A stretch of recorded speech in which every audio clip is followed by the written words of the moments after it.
London, spring of 1851. The grand ball at Ashworth Manor. The orchestra's waltz drifted through the candle-lit ballroom, sweet and suffocating. Rosalind Ashworth stood near the velvet curtains, champagne warming in her hand, watching white gowns swirl across the polished floor. 40 years old, and she knew exactly what she looked like standing there. A relic in sage green silk. "Did you see her?" a voice whispered nearby, high-pitched and cruel. Rosalind didn't turn. She knew they were debutantes, 17 or 18, with clear skin and empty heads. 40 years old and still attending balls as if she had any prospects, another giggled. How pathetic. My mother says she's lucky her brother still houses her. What else could she possibly do? The words landed like familiar blows. Rosalind took a deliberate sip of champagne, keeping her face neutral. She could leave, claim a headache, escape to her bedroom where no one watched with pity or contempt. "There you are!" Lady Eleanor Pembroke appeared like a guardian angel in purple taffeta. At 59, Eleanor was magnificently unconcerned with society's opinions. "Why are you lurking by the curtains like a spy?" "I'm observing," Rosalind said, managing a smile. "There's a difference." "Books will still be there tomorrow," Eleanor said.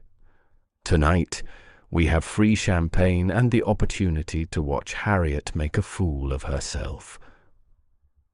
Rosalind's sister-in-law appeared on cue, resplendent in yellow silk that did nothing for her complexion.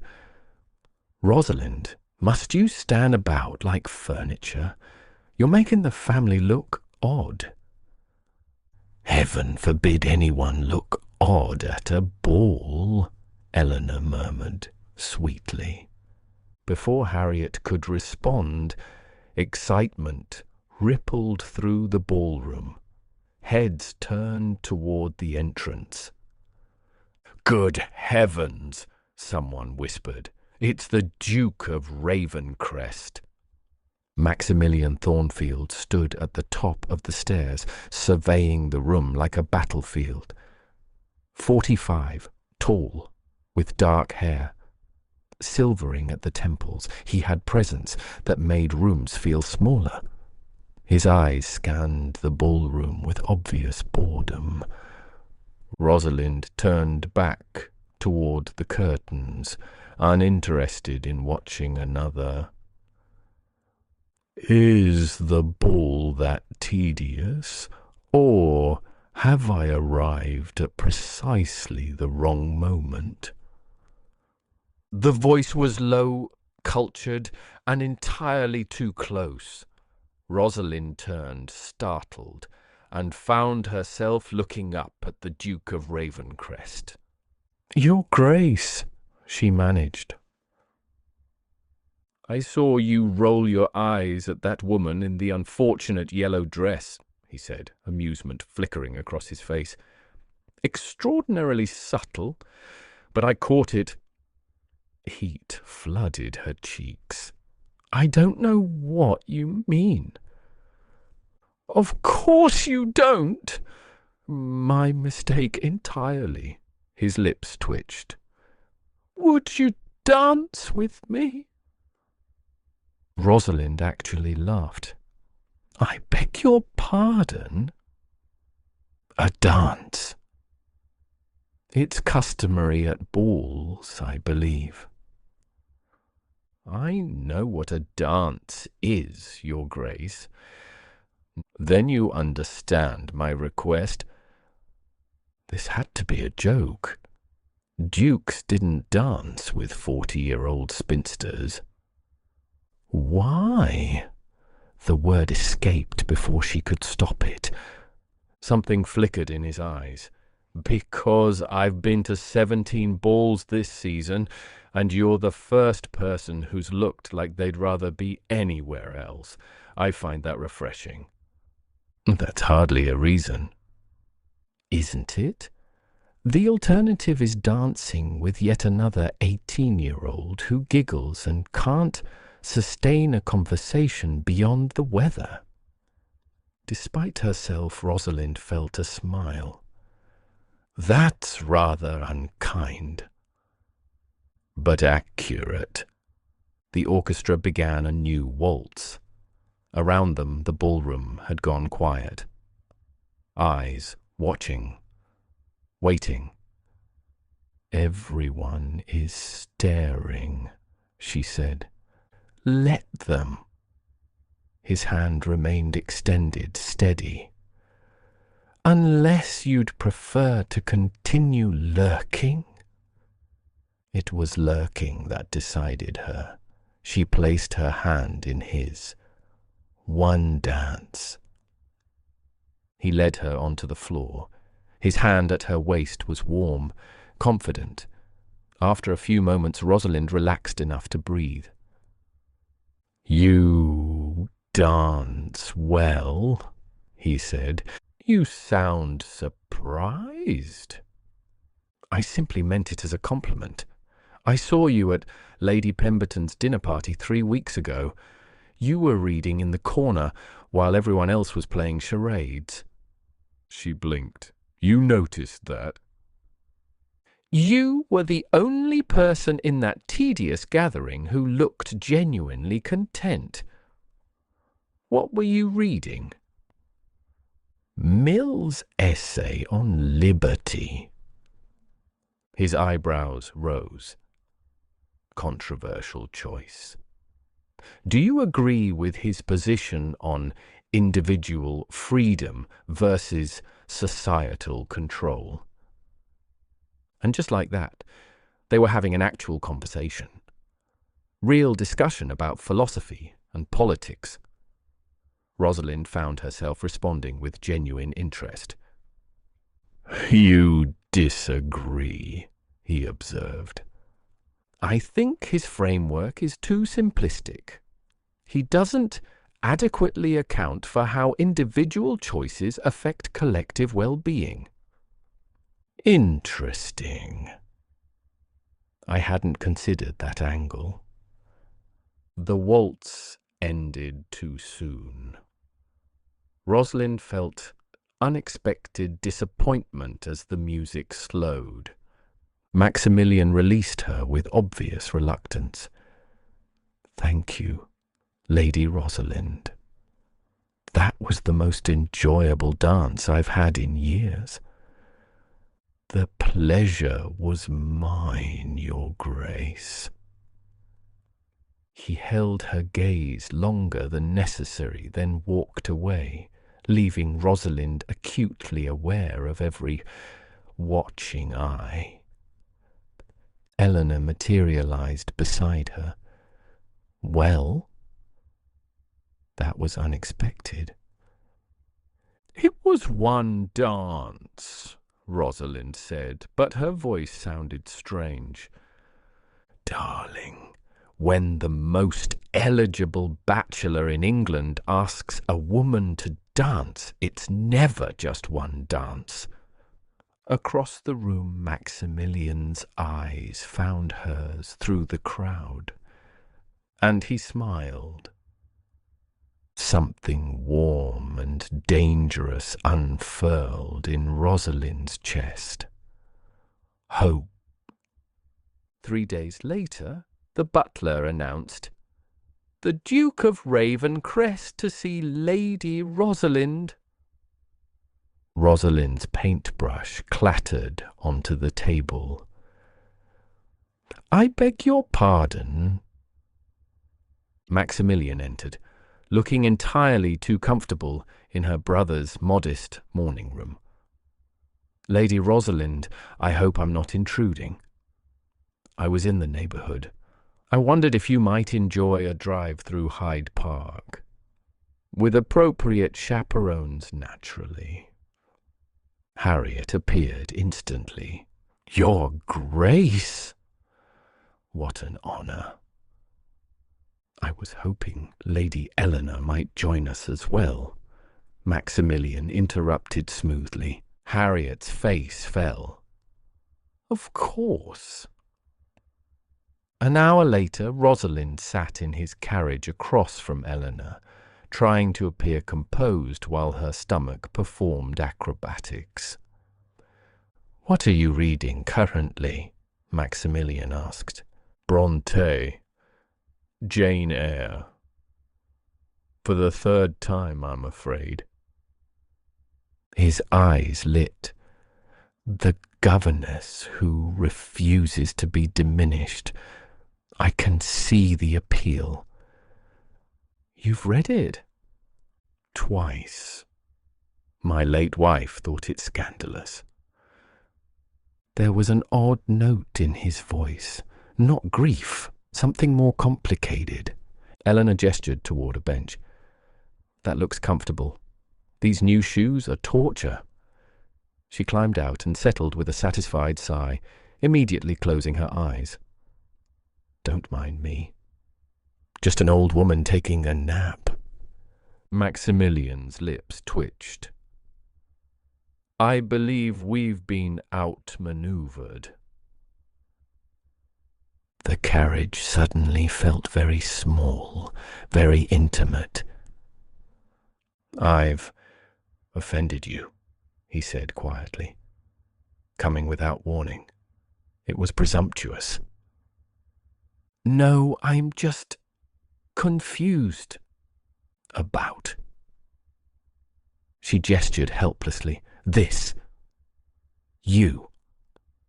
A duke doesn't call on a 40-year-old spinster." "Why not?" "Because it doesn't happen. Because there are dozens of suitable young ladies who would be delighted by your attention." Maximilian was quiet then. "May I be honest?" "I wish you would." "I was married young, 25, to a beautiful girl of 18 who smiled like sunshine and had the depth of a puddle." He paused. "It was profoundly unhappy. She found me boring. I found her exhausting. We circled each other like polite strangers for 7 miserable years until she died in a riding accident." "That must have been terrible." "It was a relief," he said bluntly, then winced. "God, that sounds awful." "It sounds honest." He leaned forward. "I spent 8 years avoiding anything that reminded me of that marriage, but eventually loneliness becomes its own prison. So I returned to society, dreading every moment." He paused. "And then I saw you at Lady Pemberton's dinner, reading Mill and looking perfectly content, at the ball rolling your eyes at all the nonsense. You weren't performing, Rosalind. You were just yourself. Do you have any idea how rare that is?" Her heart pounded. "You don't know me." "Then let me." He reached across the space, not quite touching her hand. "I'm not looking for a decorative wife. I've had that. It nearly destroyed me. I'm looking for someone who reads philosophy and isn't afraid to disagree. Someone who's lived enough to know who they are." "I'm 40 years old," she whispered. "I'm 45. And I've never felt more alive than during our single dance." Something was breaking open in her chest. "I don't know what to say." "Say you'll allow me to call again. Say you'll give me the chance to prove this isn't pity or novelty." She looked at him, really looked, saw sincerity, hope mirroring her own. "Yes," she heard herself say. "You may call again." His smile was like sunrise. The following week, dinner at his residence was arranged. His London house was magnificent. Georgian townhouse in Mayfair, speaking of old money. Eleanor served as the most unobtrusive chaperone, eating quietly while Rosalind and Maximilian talked. They discussed everything: books, fashion's ridiculousness, the Crystal Palace exhibition. Rosalind laughed more than she had in years. "You should see your face when you're arguing a point," he said. "You light up like a candle." "I'm being overbearing." "You're being brilliant. There's a difference." After dinner, he showed them his library. Floor-to-ceiling shelves, thousands of volumes clearly well loved. "Oh," Rosalind breathed. Eleanor claimed a chair by the fire, closing her eyes with suspicious timing. Rosalind moved through the stacks, like someone dreaming. "This is extraordinary. It's my refuge. When the world becomes too much, I come here. I would never leave." He laughed. "I thought as much. That's why I wanted you to see it." He crossed to her, stopping close. "May I ask you something?" "Of course." "Why didn't you marry?" "You must have had offers." Rosalind considered lying, then decided against it. "I had 3 proposals before 25. One from a baronet who wanted a governess for his children, one from a merchant who needed household management, and one from a man who told me he admired my sensible nature and felt confident I wouldn't bother him with emotional demands." "Good God!" "I refused them all. Everyone told me I was foolish, that I'd end up alone." She smiled without humor. "And they were right, weren't they?" "No," Maximilian said fiercely. "You refused to settle for less than you deserved." "That's not foolishness, it's courage." Tears prickled. "It doesn't feel courageous. You haven't wasted your life." He stepped closer. "Rosalind, look at me." She did. "Not one of them made me feel what I felt during our dance," he said. "Not one made me want a conversation that didn't end. Not one saw me as anything more than a title. You see me, Rosalind, and I see you. The real you. That's not wasted, that's precious." A tear escaped. "I'm afraid." "Of what?" "Of hoping. Of believing this is real. Of waking up and discovering it was all some elaborate joke." "It's not a joke." He wiped away her tear. "I swear this is the most real thing I've felt in years. I need time. To think. To be certain." Disappointment flickered in his eyes, but he nodded. "Take all the time you need. I'm not going anywhere." But gossip started within days. Whispers at the library, averted eyes at the milliner's.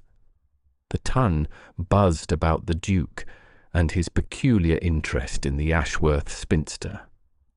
Harriet was beside herself. "Everyone is talking. They're saying the Duke is making a fool of himself, that you've somehow trapped him." "Trapped him?" What else could explain it?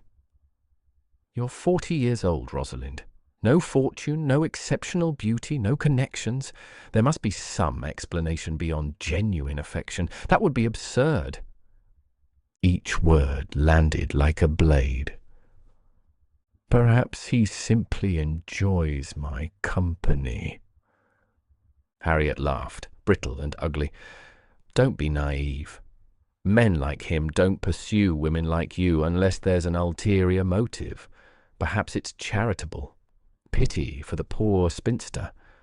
The words hit hard because Rosalind had thought them herself. She fled to her room. Eleanor arrived minutes later, wrapping her in fierce embrace. That poisonous harpy, Eleanor muttered. Listen to me. I've known Maximilian for 20 years. I watched that marriage poison him, and I've seen the way he looks at you. That man is not playing games. He's falling in love. You can't know that. I know because I recognize it. Eleanor's eyes softened. What if this is real and you throw it away because you're terrified? Will you spend the rest of your life wondering? I don't know how to hope again. Then let me hope for you until you remember how. Rosalind spent 3 days avoiding Maximilian's calls. On the 4th day he appeared. Have I done something to offend you? His face was drawn, worried. No, you've been nothing but kind. Then why are you avoiding me? Thomas positioned himself by the window, offering privacy. Because I'm afraid, Rosalind said.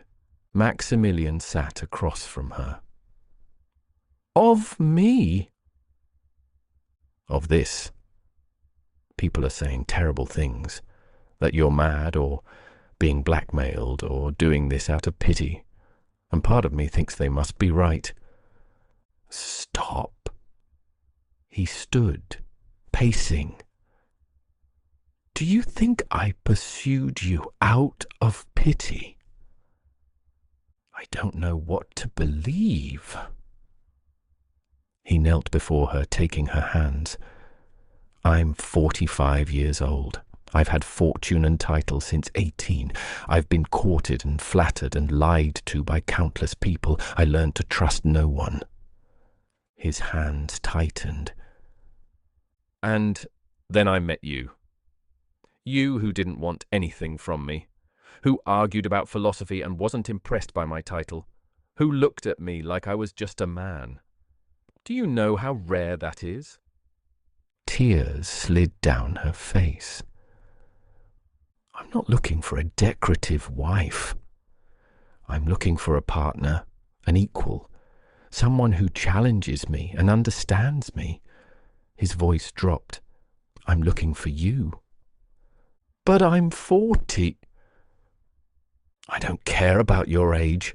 I care about your mind, your kindness, the way you light up talking about books. He paused. I care about you, Rosalind. All of you, exactly as you are. She was crying now, years of loneliness pouring out. I don't know if I can do this. You already are. Just be yourself. That's all I'm asking. I'm scared. So am I. But I'd rather be scared with you than safe and miserable without you. Something cracked open in her chest, the last wall around her heart. I need time. Not to decide about you. I've decided about you, but to be brave enough to believe this. Take all the time you need. I'll wait as long as it takes. He kissed her knuckles, sending heat through her. But know this. My feelings won't change. Whether you need a day or a month or a year, I'll still be here. After he left, Thomas approached. He's a good man, Rosa. I should have stood up for you more over the years. I let Harriet treat you poorly. I'm ashamed. Thomas, you deserve to be happy. You've sacrificed so much for this family. Choose yourself this time. That night, Rosalind lay awake thinking about Maximilian's words, Eleanor's defense, Thomas's support, about the life she'd been living, safe and small and suffocating, and about the life she could have. By morning, she'd decided, the grand ball of the season promised to be the most extravagant event of the year. Rosalind stood before her mirror, adjusting the sapphire silk Eleanor had insisted she wear. "You look magnificent," Eleanor declared. "I look terrified. You look like a woman about to claim her happiness." Harriet appeared, face pinched. "If the Duke doesn't appear, you'll be humiliated." "Rosa has my full support," Thomas said firmly. "If you can't offer the same, stay home." Harriet's mouth fell open. Thomas had never contradicted her so directly.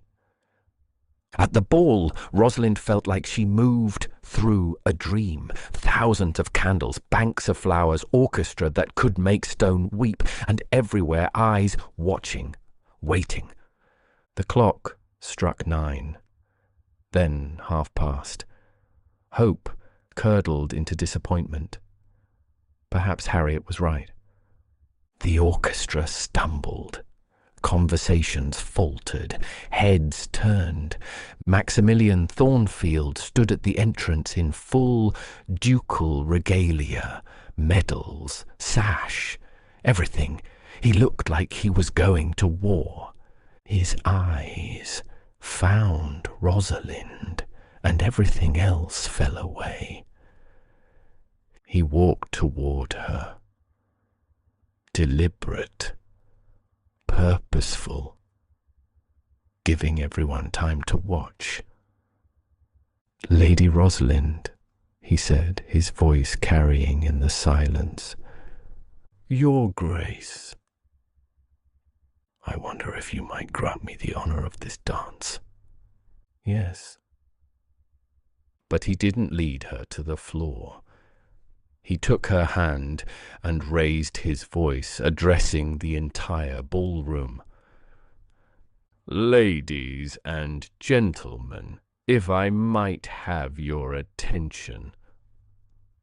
"Oh, God, I came here tonight with a purpose. I've heard the whispers about my friendship with Lady Rosalind. I thought it was time to address these rumours directly." Every eye fixed on him. "Lady Rosalind Ashworth, you are the most extraordinary woman I have ever known." The ballroom held its breath. "In 45 years I have met countless people, beautiful people, accomplished people, and not one has ever made me feel what I feel when I'm with you." Tears built behind her eyes. "You challenge me, you inspire me, you make me laugh. You see the world with such clarity and compassion that it humbles me. And yes, you're 40 years old. Thank God for that, because 40 years means 40 years of wisdom, of experience, of becoming exactly who you are. And who you are is someone I want to spend the rest of my life knowing." Gasps throughout the room. "So I'm going to ask you a question in front of all these people because I want there to be no doubt." He sank to one knee. Exclamations erupted. Rosalind's hand flew to her mouth. "Rosalind Ashworth, will you do me the extraordinary honour of becoming my wife? Will you let me spend the rest of my life proving that love isn't about age or appearance, that it's about finding the one person who makes you want to be better, braver, more fully yourself? Tears streamed down her face. She couldn't speak, could barely breathe. "I love you," he said, "and I want the world to know it." The ballroom was utterly silent. Then Rosalind found her voice. "Yes," she whispered, then louder, "Yes." Maximilian surged up and kissed her.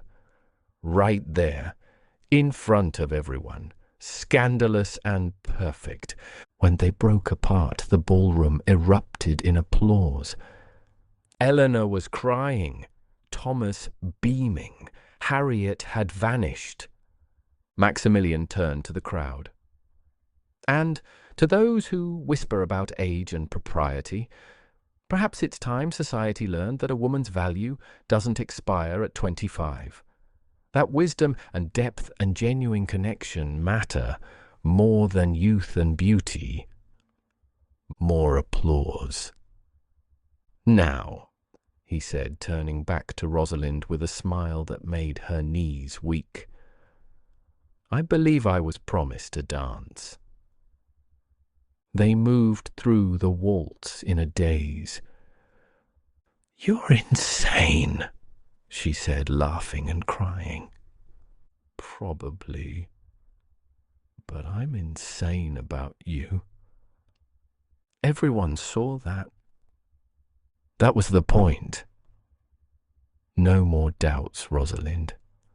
I just proposed in front of 300 people. My intentions are fairly clear." She laughed, the sound bubbling up from deep inside. "Fairly clear, yes?" "I love you," she said, the first time aloud. His arms tightened. "Say it again." "I love you, Maximilian Thornfield. Against all logic and sense, I love you." "There's nothing illogical about it. It's the most sensible thing either of us has ever done." 3 days later, in his library, her library now, Maximilian read from the morning paper. "While some members of society question the match, others are calling it refreshingly romantic," he quoted, trying to keep a straight face. "Does it bother you?" "The gossip?" he asked, pulling her into his arms. "No. Let them talk. I'm too happy to care." "Good. Because I plan to give them many more things to talk about over the years." "Oh." "Scandalous things, like how I let my wife reorganize my entire library, or how we actually enjoy each other's company." He grinned. "Or how I married a woman more intelligent than I am." "More intelligent?" she teased. "Definitely more. I'm secure enough to admit it." Rosalind laughed, free and unguarded. "I can't believe this is real." "It's real. You're going to be stuck with me for the next 40 or 50 years at least." "Only 40 or 50? I was hoping for longer." His eyes went soft. "I spent half my life waiting for you. Every moment was worth it." "Perhaps," Rosalind said, "some stories do have perfect timing. Ours just took 40 years to begin." "Then we'd better make the rest of it count," Maximilian said, and kissed her again. Outside, London continued its endless bustle.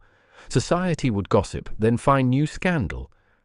But in that library, surrounded by books and bathed in spring sunshine, Rosalind Ashworth, soon to be Rosalind Thornfield, finally understood what it meant to be seen, valued, loved. Not despite her age, but including it. Every year, every experience, every choice that had led her to this moment. At 40 years old, her life was just beginning. And it was going to be magnificent.